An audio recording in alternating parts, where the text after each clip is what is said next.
In case you missed the announcement, the Optimize Yourself podcast is currently on summer hiatus, but that does not mean that we plan to leave you high and dry without engaging conversations that educate, motivate, and inspire you. We're going to be back this fall with some significant changes and improvements to the show, but in the meantime, this week I'd like to share with you another interview that I did last summer with Tanya Musgrave of the Practical Filmmaker, where we also discussed my viral article, Dear Hollywood, We Don't Want to Go Back to Normal wasn't working. In this interview, we specifically talk about how to set boundaries for yourself and how reducing hours on set can not only save our health and our sanity, but God forbid, it might even save production's money. I highly recommend Tanya's Practical Filmmaking podcast, which can be found at thepracticalfilmmaker.com, all one word. And now, without further ado, my Practical Filmmaker interview with Tanya Musgrave.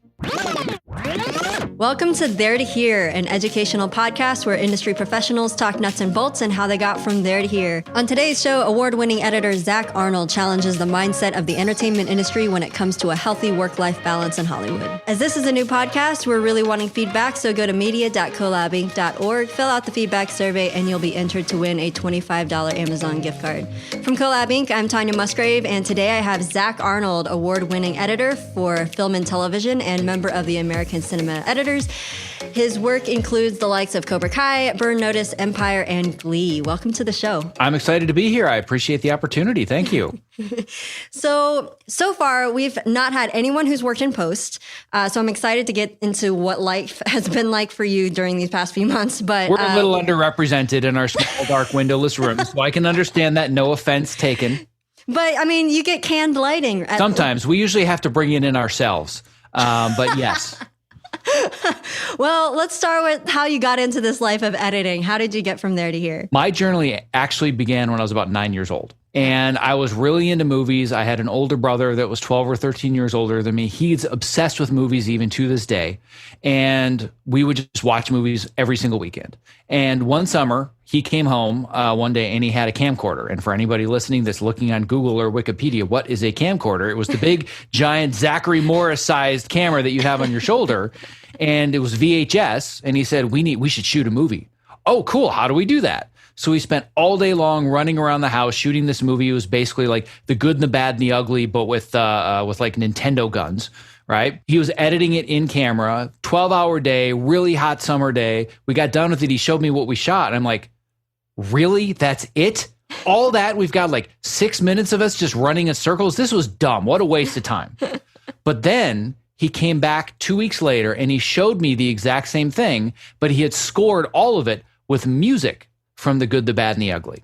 God. He said, this is the most amazing thing I've ever seen. How did you do that? How did you take this image, but then put it with different music and time the stop of the music with the pointing of the gun and transition the music when we started running versus this? You have to teach me. So he showed me how he hooked up 2 VHS players and hooked up a cassette player and was hitting play and record. And that's essentially the next 10 years of my life. Every waking moment was me going around the house shooting videos, and I specifically shot them out of order because it would force me to edit them in order. And I just taught myself editing tape to tape. And then as soon as I went to college, that's what I went for. I went to the University of Michigan. I was in their film studies program. I think they've named it something. I think it's like Screen Arts and Cultures now. But at the time, it was film and video studies. And it was all about the study and the history of film. And all I'm thinking is, hey, guys, where do I learn to edit? Where are the edit rooms? How do I cut? And instead, I got a liberal arts degree, which at the time I thought, well, this isn't what I want to do. Just show me how to cut, right? So I was all self-taught, finding the edit rooms on the nights and weekends, learning Avid, learning Final Cut Pro at the time. Premiere wasn't around yet. Dating myself, by the way. But I was learning Avid and Final Cut Pro and learning digital media. And then went out into the real world, and the transition from college graduation to the real world, everybody hates my story because it's very hard to replicate, but I'll tell it anyway, and hopefully it will inspire somebody.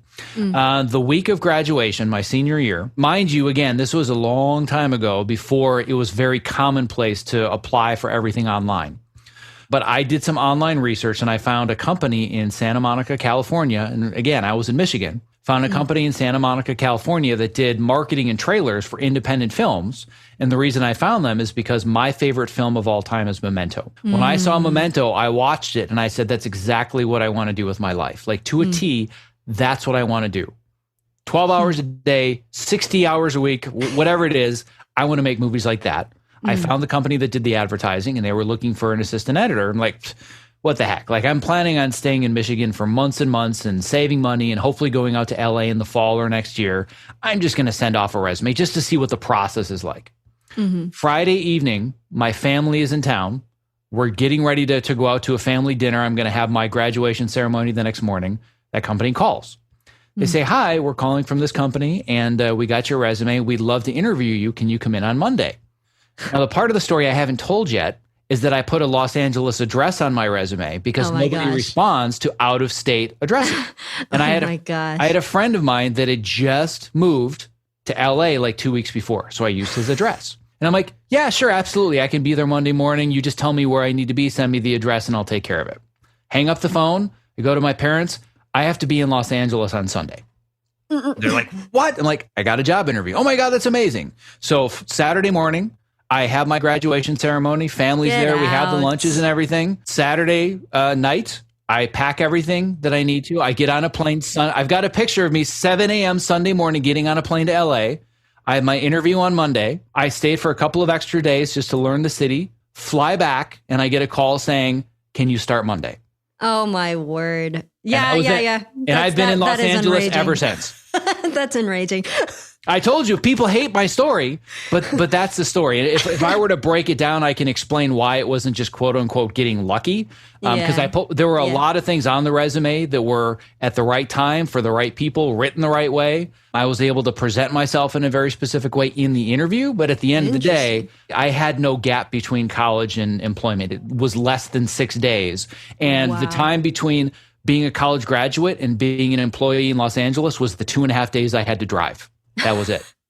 That was my experience between college and adulthood, was a 2.5 day drive to Los Angeles. May I remind the listeners that are in their 10th year of still trying to break into this industry. Not everybody has this experience. It is an uncommon experience, and that's why I put myself in a position to help those that are struggling to figure out how to make that happen for themselves. So and we are very excited to hear your tactics for that, for sure. I'm guessing that those particular tactics that you used are ones that you use in your company. We can get into that a little bit later. But for right now, I'm guessing that post-work is something that has been able to continue during COVID. What has your experience been? Yeah, so my personal experience is that I, even before COVID, have been removing myself from this part of the industry. And I've slowly made the transition over the last 3 or 4 years out of editorial into coaching, mentorship, career training, work-life balance training, all the things that I'm doing with my Optimize Yourself program. For a while, it was kind of a hobby. Then it was an obsession. Now I've turned it into a business, and it's how I make my livelihood. So even before COVID, I had wrapped season 3 of Cobra Kai. And by the way, it's killing me that it's still not out. I really wish that we could talk about what happens, because it's an amazing season of television, but I can't talk about it. But I think I wrapped at the end of January or early February. So for me, just in time. Yeah, exactly. So for me personally, it didn't affect my plans, because I was already planning on being at home, working like all of my students, everybody that I work with, it's all built virtually. So it's not like I was meeting with students in person, then I had to figure out the virtual world. I have students in Bogota, Colombia, in Ireland, in Denmark, in Canada. I've been doing that for years. So it was just like, well, I mean, I guess I have to be careful going grocery shopping. But my own personal, like I've basically been social distancing at the Olympic levels for 15 years. Like I'm an editor. I'm an introvert. I like doing my own thing in my own space. I mean, obviously, as a father and a husband and having a family, there's been a lot of things that have been affected. But as far as my livelihood, it hasn't been affected that much. However, if I still counted on being an editor for a living, I speak to hundreds of editors all over the industry, and it has decimated this sector of the industry. Really? So the unemployment rates are through the roof. It's that way across production, pre-production, otherwise. the entertainment industry has gotten hit really, really hard. So if there are people that are discouraged because they're having trouble getting in the door, finding work, meeting with people, it's this way everywhere, all over the planet in entertainment. I happen to be fortunate in that I was already transitioning out of it into a completely virtual space before all this happened. This inflection point of people now thinking about how do I work from home and be more productive and manage my own time, that worked out well for me personally because I've already been teaching that for years. So really, I've been busier than ever working from home with my program. I didn't want it to happen this way. Under these circumstances, but that's my own personal experience. Well, let's talk about this company. So like our parent company of Collab focuses a lot on entrepreneurs as well. So we're going to pivot in that direction. You have a program called Optimize Yourself specifically for creative professionals that helps them and other entrepreneurs become productivity ninjas, as it says on your site. What compelled you to create this company? Yeah, so the company actually started on a whim. It actually started as a hiking group. So about 6 or 7 years ago, what I found is that a lot of people were coming to me for advice, not just about how to edit or how to have a successful career. They would say, how can you work the hours that you do and still be in such good shape? Those two things just don't go together. But I see that Tough Mudder shirt. Yeah, thank you. And this is totally by accident. It was the top thing on my laundry today. So I certainly wasn't thinking about that. That's one of the things I like about COVID. You just wear gym clothes all the time, right? I have no shame. But that was a question that people would ask all the time. Like for years and years, I was always the one advocating for standing desks and height adjustable workstations and going out for walks during my breaks. And people are like, who does this guy think he is? Like, stay chained to your workstation and do your job. But I was already advocating before I knew I was that in order for me to be better at what I do, to be a better creative professional and create more knowledge and solve problems, I got to take care of myself physically. So people started asking me about that. And I had this small group of editors and post producers. And I was like, I got an idea. What if we just started a hiking group and we like competed against each other and we all get Fitbits and see who can move the most? And let's call it, I don't know, let's call it fitness in post. How cool would that be? Right? Oh, that's amazing. So, Love it. So the tagline was, well, you spend all day fixing it in post. Now let's fitness in post. It was really hokey, really stupid. But part of the process was that I started a podcast where we just talked each week about our progress. Hey, how is it going for you this week? How's it going for you this week? And the podcast exploded. I'm like, who's listening to this? Like I was just doing it for the 12 of us. And I realized this was a desperate need in our area of the industry because work-life balance is just not a thing in Hollywood, period.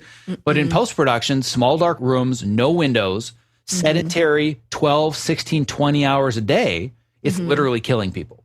So I just really... that sitting is the new smoking. Yes, it is. It is indeed. I've been writing about that for years and people are just, did you hear? I'm like, yeah, check my article from 5 years ago where I talked about it. So it really started to take off and people started to ask me about it and I started doing presentations at industry events and I was like embarrassed. I was like, I can't believe I'm going to go up on stage in front of a bunch of editors and talk about health. Like they're going to throw tomatoes at me and laugh me off stage.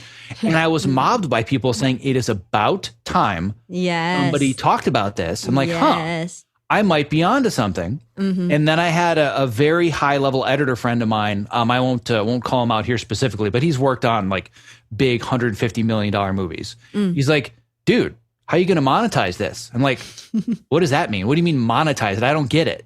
It's like, well, if this thing's really going to sustain itself, you got to make money off of it. Like you can't do this forever. It can't be charity. Like, well, first of all, it's just my passion. It's my obsession. Oh, but you probably got a point. Because it's really exhausting doing this on top of having a family and having a full-time job. So I started to go down the rabbit hole and just ask the question, like going on Google, how do you monetize a podcast? Right? Just starts there. I start listening to other podcasts from people like Tim Ferriss and Pat Flynn and all these other big names in the online entrepreneurship world. And I realized this goes far beyond how do I monetize a podcast. I actually have the opportunity to build a platform to educate and inspire and mentor people, not just about how to set up a standing desk, but about so many other things. Interesting. So that was probably, 4 or 5 years ago where I realized that I had a real opportunity to, number one, make a difference, but number two, turn it into a business where I no longer had to rely 100% on Hollywood and other people's projects. As an editor, it's my job and my livelihood to help other people realize their visions. And I said, you know what? I think it's time for me to start realizing my vision. So that's kind of where all this started and got me to where I am today. Yeah. So, I mean, you came from a liberal arts college.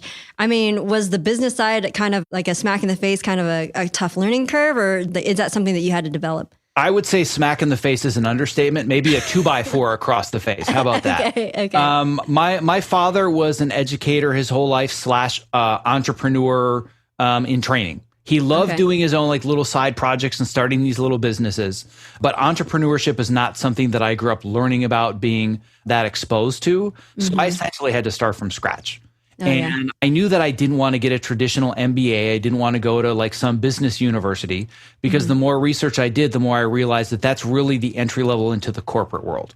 I don't want to learn middle management, upper management, and train to be a CEO someday. I want to build my own thing. So what I did was I just researched who are the people that are the best at this, so I can build my own lifestyle business, doing the things that I want to do on my own time, but still monetize it and make money for it. Because one of the things that I realized working in television at a pretty early age in my career, I hit a glass ceiling. So by the time I was in my early 30s, I went from editing the #1 cable show on TV, within a year, editing the #1 show on television, period, which was the first season of Empire. That blew up and was like a cultural phenomenon its first season or 2 seasons. I was in the edit bay as part of that phenomenon. And I realized it doesn't matter how popular it is or how many people watch it or experience it, I'm going to get paid the same thing. Whether I show up and barely do my job enough to not get fired, or it's amazing, I get the same paycheck. But as an entrepreneur, the more effort I put in and the more effective I am with my time and my strategy, the more that I'm going to benefit from that. So that was really the transition where I realized I wanted to put as much or all of my energy into building this as possible. This particular industry does not run alongside your psyche. That sort of classic Hollywood badge of honor of having no life, no family, being abused as a PA. Like, if you can't stand the heat, get out of the kitchen, get off the 405 so I have less traffic, like that kind of thing. It's been interesting to see the shift. But like, for instance, this kind of leads me to the next part. Like, we had a previous guest, Corey Pollard. We had such a fascinating conversation about boundaries in the industry. He was a first AD and actually had to kind of finally put up those boundaries for the first time and realize that, oh yeah, I can actually speak up about this. When he saw this younger generation starting to come up and speak up about like, no, you can't require us to work that long, or, no, I want to have a life. And he's actually the one that sent me your article. You wrote an article called, Dear Hollywood, We Don't Want to Go Back to Normal. Normal wasn't working. We'll also be sure to put that in the show notes for the listeners. But you stress boundaries pretty heavily, talking about not signing liability waivers and refusing crazy work hours. Have you gotten any blowback for that? I would say that, I don't know the exact mathematical percentage, but it's about 98% positive and 2% adamantly negative. And adamantly, really? Yes. So the 98%. What's their excuse? Well, the 98% is, oh my God, it's about time somebody started saying this out loud. And then my response is, well, I've been saying this for years. This is just the first time you've heard it. But the 2% is, you basically already alluded to it. Like, you just need to suck it up. This is how it is in the business. Stop your whining. You should just be lucky you get to work in this industry. Right? That's a common way to look at this. I think that mentality has to die, because that mentality is literally killing people, and it has for decades. And the inflection point for where this came from, it was nothing new. I'm not writing about anything that I haven't written about or talked about on podcasts for years. But the inflection point is that since COVID hit, I have had at least 100 conversations with both my students, with people that have emailed me randomly, and they all say the same thing. I have this new level of self-awareness of how unhappy I was doing things the way that I was before. Wow. I can't go back to doing it the same way, but I don't know what to do. Like, I literally just yesterday, I was talking to one of my clients in tears because she couldn't bring herself to the thought of doing things the way that she did 6 months or a year ago, but she doesn't know what else to do because it's all that she's ever known.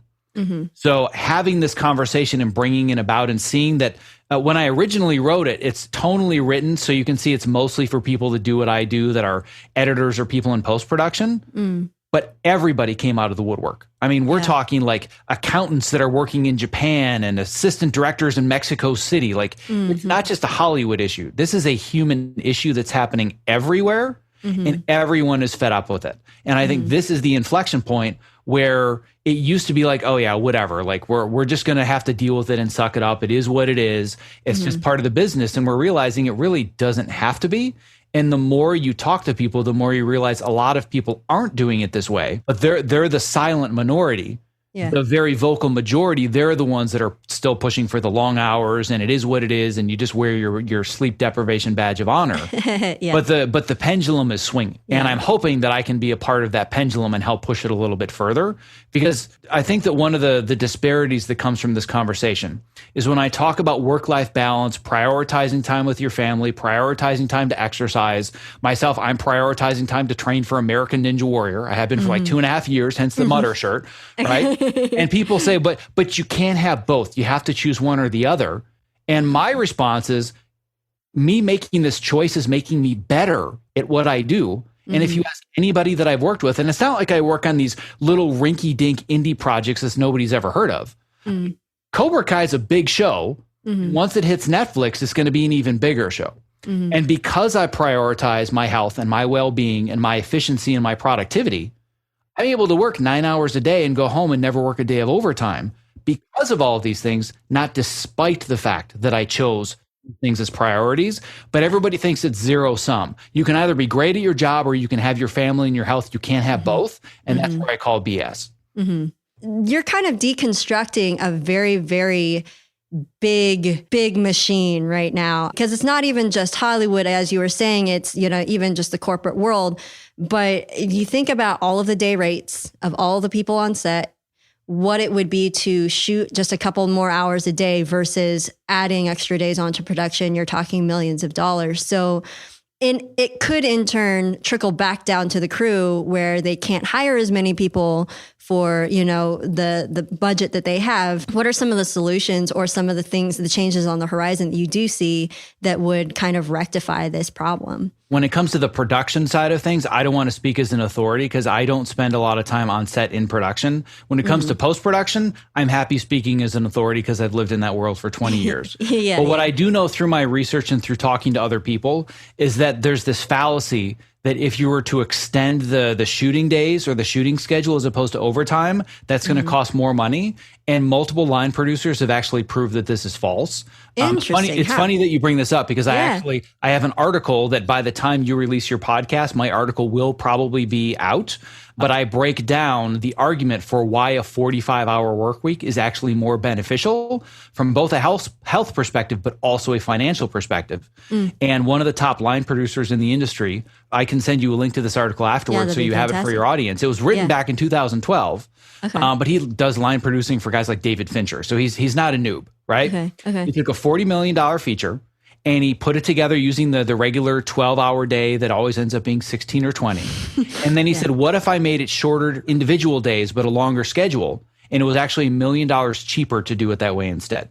So I want to eliminate this assumed understanding that longer days means it's more expensive. Because when you factor in all the overtime, all the overages, the golden time, the double, the triple time, you're actually, number one, going to spend less money if you extend it.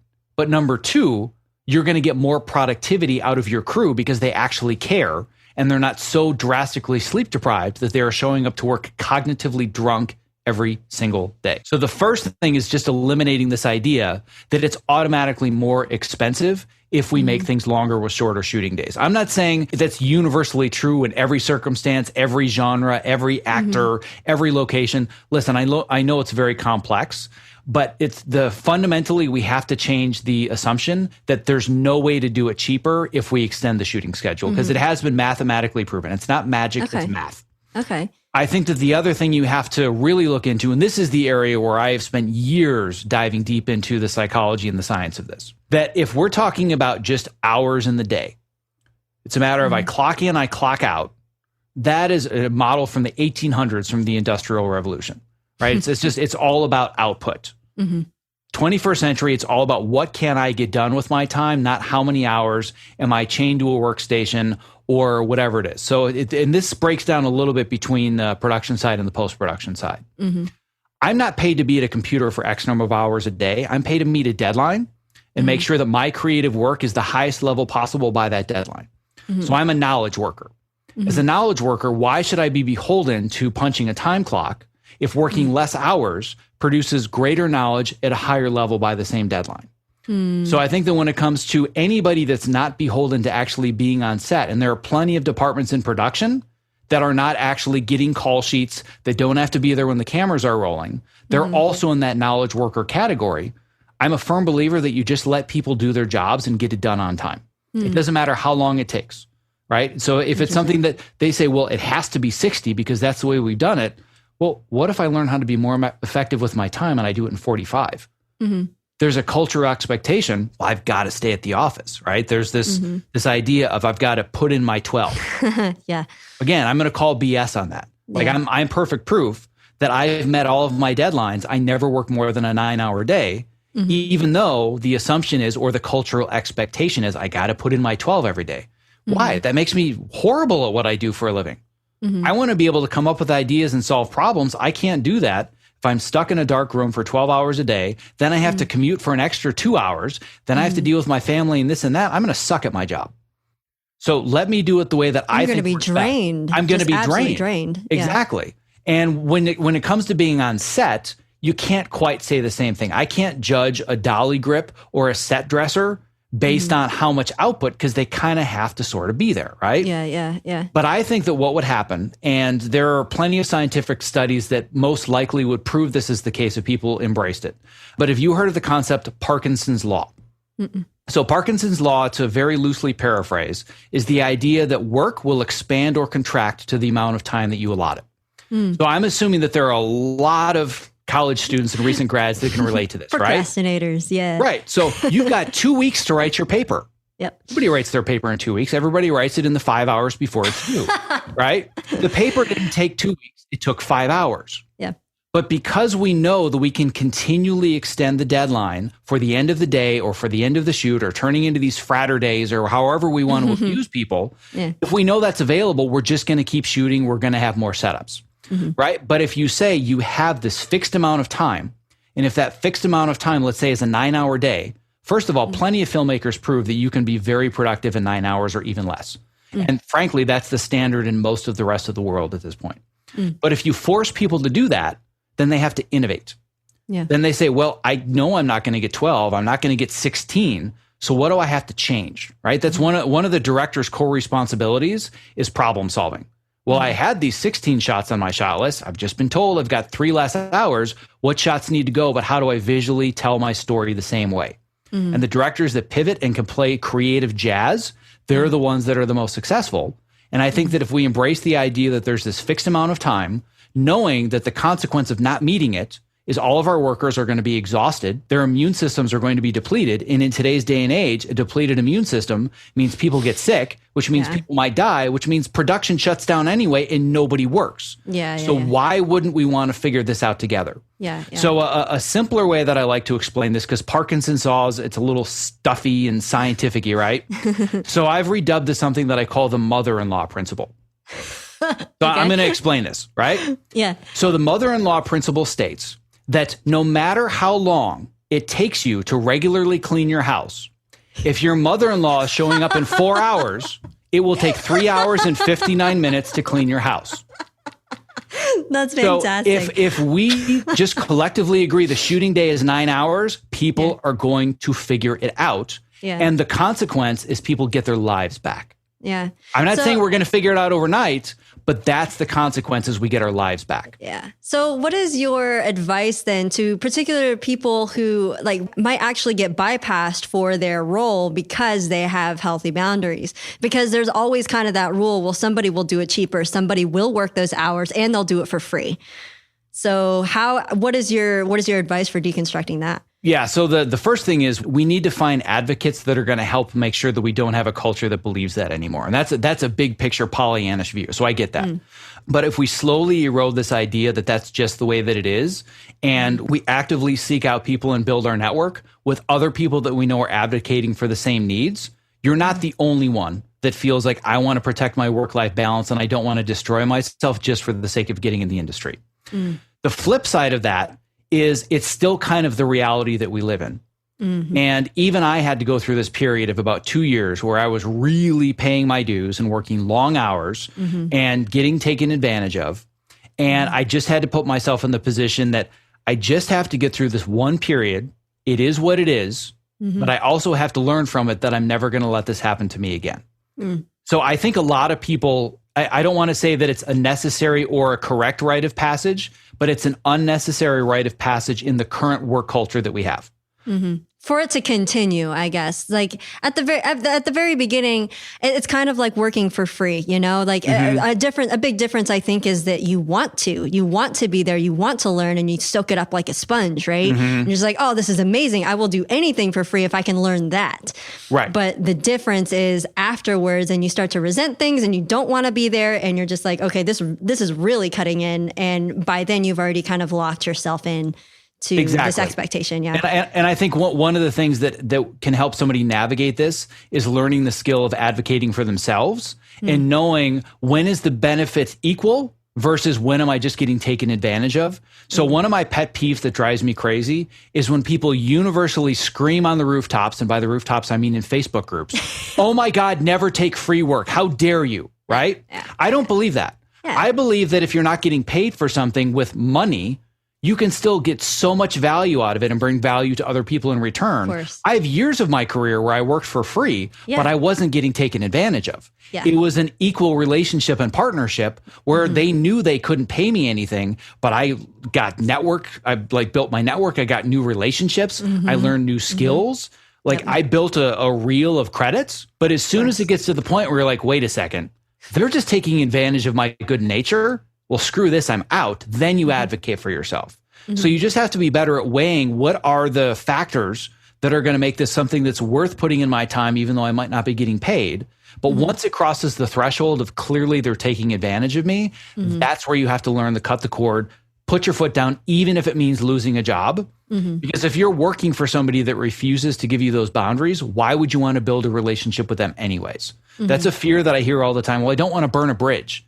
Do you really want to be on a bridge that's going to take advantage of you and your health and your well-being for the rest of your life? Burn it, torch it, walk away and never go back. I'm fine with that. But find the right bridges to build with people that are going to understand that's an important need for you, that will also advocate for you. So for example, if I were to have an assistant editor that was new and coming up and they were going to work with me, I'm going to make sure that I'm advocating for them. So if I know that the producer wants to take advantage of them and have them work nights and weekends unpaid, I'm going to step in. I'm going to say, oh no, this is not happening on my watch.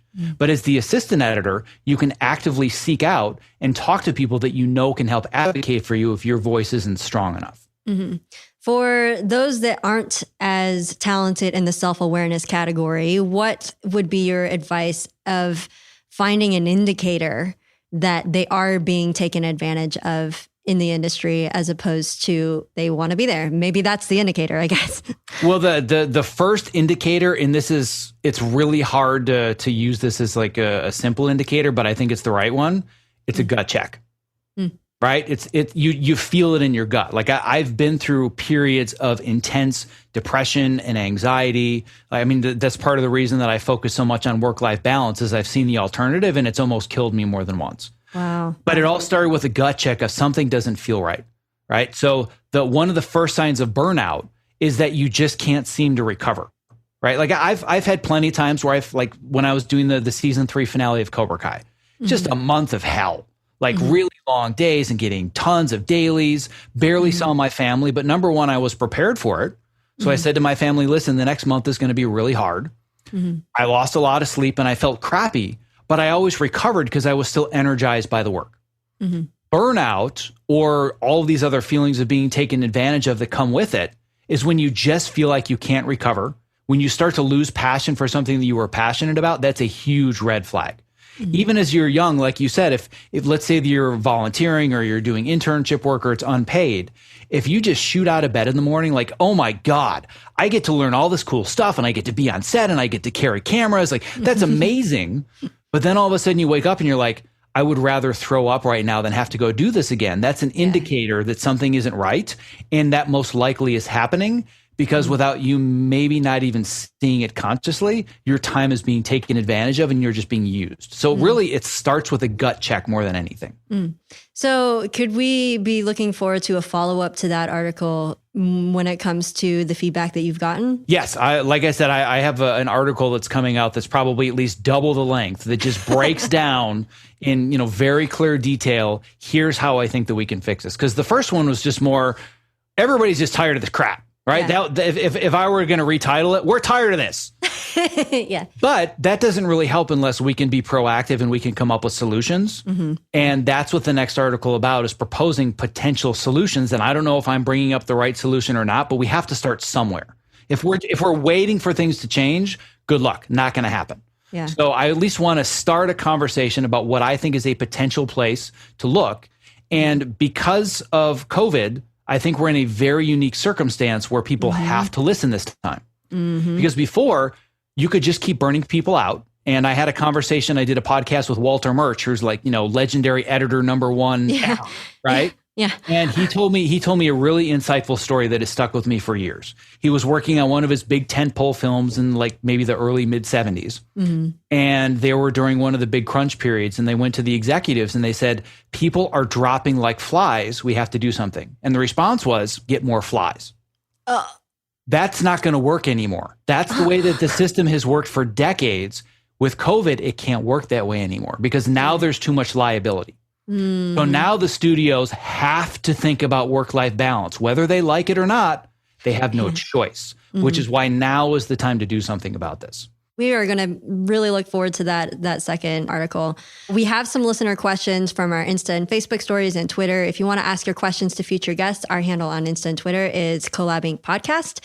When did you get an unfair lucky break or an unfair biased loss? Did either of them jumpstart your career? Interesting. I don't think I've had either of them. And I think what I want to address is the word lucky. The word lucky is a 4-letter word to me because you assume that somebody's lucky, therefore they had no control, therefore you have no control. And I think that allows people to make the excuse of, well, it's not really up to me, so it's either going to happen or it doesn't. And it removes their responsibility to take action. So if I were to say something that ever happened to me that was lucky, I don't really have anything because I can always trace back whatever happened to an action that I took at some point. Well, let's actually go back to that because you were talking about how you got that particular job right after graduation and the things that you had done in order to do that. A lot of people might call it lucky, and let's dig into that. I love that. That's a great follow-up. So I'm going to prove to you 173 ways why that wasn't lucky. Okay. So the first thing that I did was I spent most of my college career doing internships, most of them unpaid, a few of them paid like $6 an hour or something just to get around whatever legal requirements there were. Yeah. But most people coming out of college, at least at that time, things are different now, but most people coming out of college when I didn't have much technical experience. You couldn't just go on YouTube and learn Premiere and download it for free. Like, we didn't have access. You had to be in jobs in the real world to have the technical experience. And I knew that. Okay. So I spent every summer of my college doing unpaid or paid internships learning the technology. So the first thing that made me quote unquote lucky was the fact that I was overqualified from a technological perspective to be an entry-level assistant editor. The second thing that I did, and I've been doing this since, I don't know, maybe my sophomore year of high school, I've been editing and creating demo reels. And nowadays it's portfolio websites, but back in the day, it was literally a demo reel because the internet isn't how you did it. So most kids coming out of college are just maybe making their first version of a portfolio or a website. I had been doing it for 6 years. Most of the people that I interviewed against didn't have a reel. And frankly, you don't really need it as an assistant. But the reason that this comes into play is, number one, they're like, wow, not only are you overqualified, but it actually looks like you can help out as an editor when we need the help because we saw your reel and you can cut. Yeah. So that's the second place where I quote unquote got lucky. The third was that, like I said, I identified not just some company that had a job opening. They had the exact job opening for the exact skill set that I had working on the exact projects that I wanted to do. So it was not just me walking in and saying, here I am, I'm so good, I really hope that you choose me. It was, I understand the projects that you work on. I watch them all day long so I can be an asset and provide value to your company because I already know your product. Yeah, you chose what you applied to. Exactly. So, and like I said, it's the only resume that I sent out. And I didn't expect it to come out being the way that it did, but I was very specific. So what I talk about a lot of my program is when most people network and they job search, they take the shotgun approach. Just fill it with buckshot, shoot it wherever I can hit something, right? Yeah. I'm a sniper. Okay. I choose a target and I spend weeks studying that one target to set up one shot from 1.5 miles away for a bullseye the size of a quarter. But I hit it. And it's really hard to do that. It takes patience. It takes perseverance. And you have to be confident in yourself because you're thinking, well, if I don't hit it, I just sure wasted a lot of time. But again, that's why I, quote unquote, got lucky. Yeah. And here's the rest of the story that we haven't even talked about that you're going to hate even more. I was only an assistant editor for 5 months. Of course. And here's how it happened.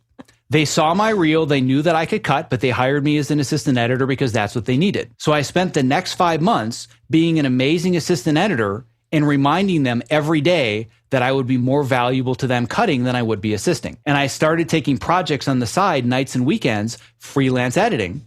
And I started to get offers to work as an editor. And a movie came into this place that was a really, really bad indie film that nobody wanted to work on. Yeah. And they knew that I was getting other offers to edit freelance.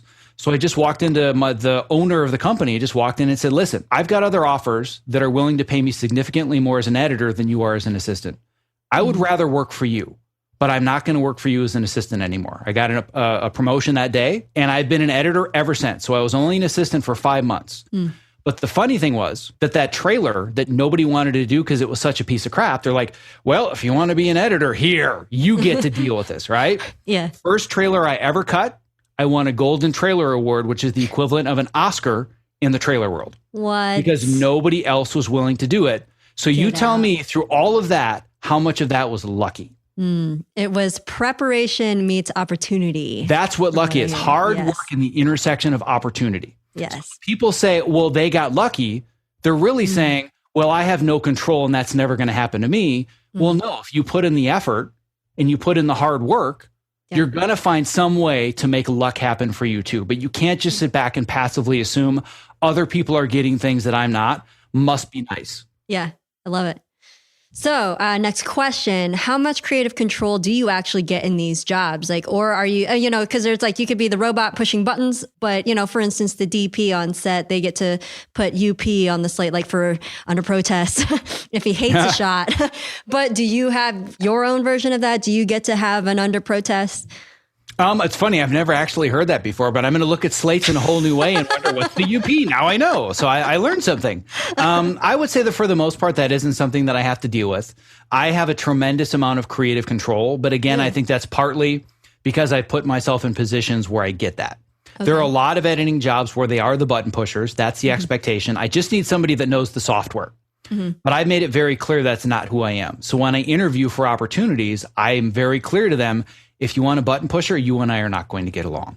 If you want somebody that's going to challenge your assumptions, that's going to help you tell your story the best way possible and give you something even better than you expected, that's who I am, but I need control to be able to do that. You need to let me do my thing and not micromanage me. And if that turns people off, we're not a good fit. No. So it also depends on the medium. So in the trailer world, they basically hand you a trailer or they hand you the movie and you just cut the trailer.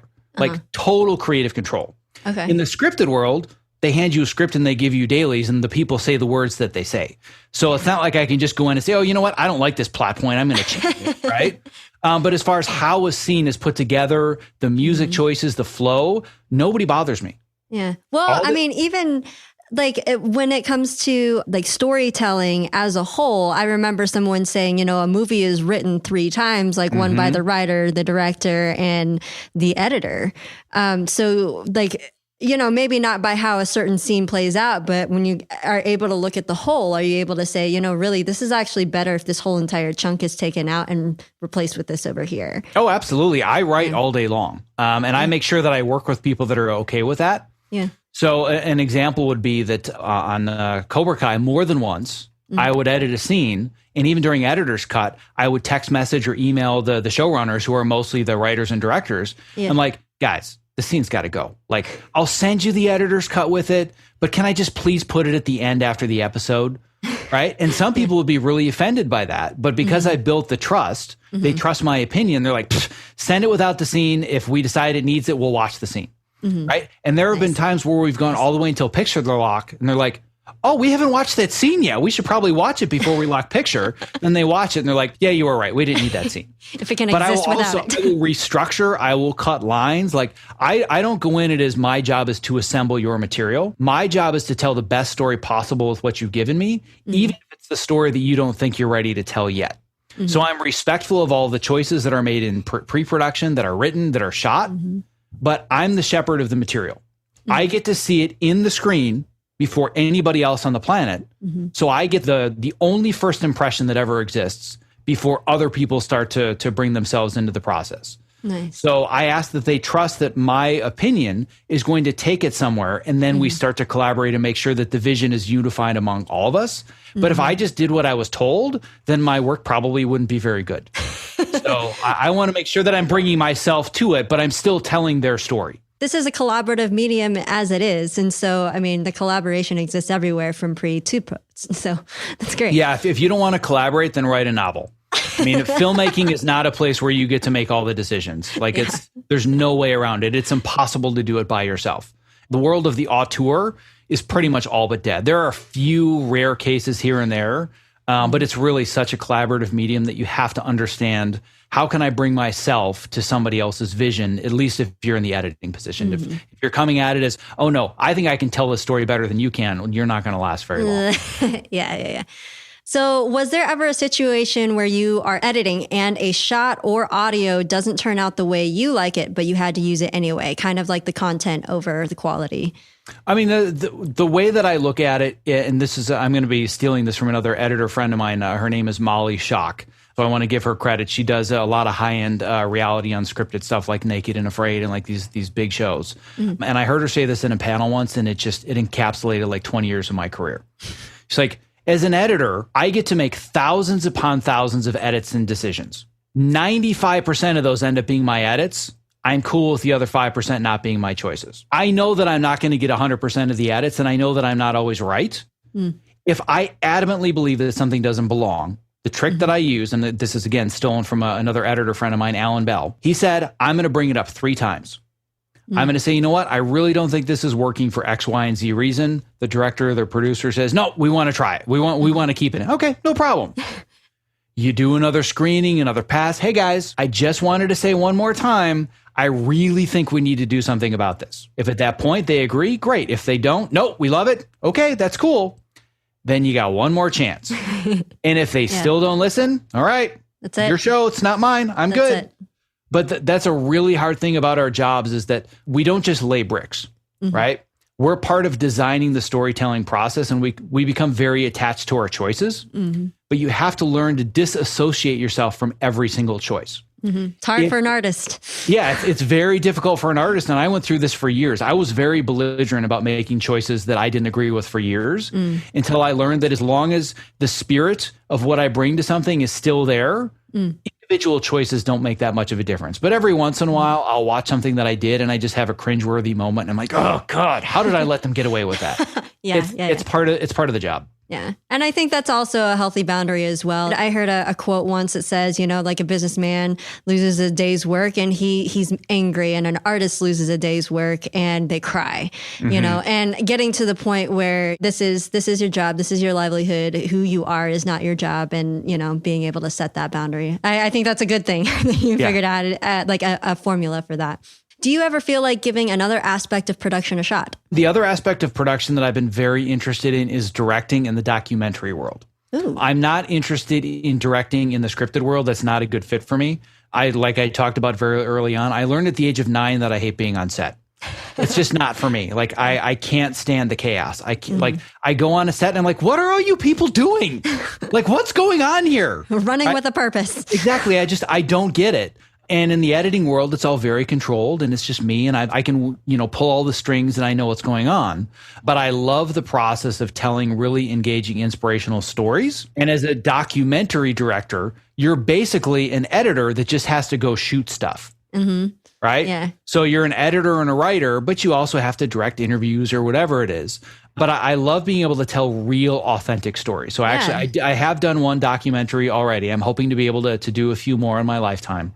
But as far as other areas specifically of the production process, there's really nothing that I'm that interested other than directing documentaries. Last question. What question should I have asked you? I'm going to actually bring that question back to a question. This is going to be a very meta roundabout answer. But I think the question that you should have asked is, how can I ask better questions? Interesting. Because the quality of your life, the quality of your relationships, the quality of your career is going to be dictated by the quality of your questions. And I'll give you a perfect example. I teach this all the time when it comes to networking and building relationships. When people reach out, they're always asking, what advice can you give me about X, Y, or Z? So I'll give you an example. Let's say that somebody emailed me after they listened to this podcast and they said, what's the best advice that you can give me about becoming a successful editor in scripted entertainment? Right? Okay. You know what my answer is going to be? Well, you got to work hard. You got to pay your dues. You got to learn your skills. You got to meet people. You got to network. And I promise it's going to happen. And the response is going to be, thank you, Captain Obvious. I knew all of that. Yeah. Right? Ask a better question, you get a better answer. So if your question is, right now, I'm just a year or two out of school, and where I really want to be someday is doing what you're doing.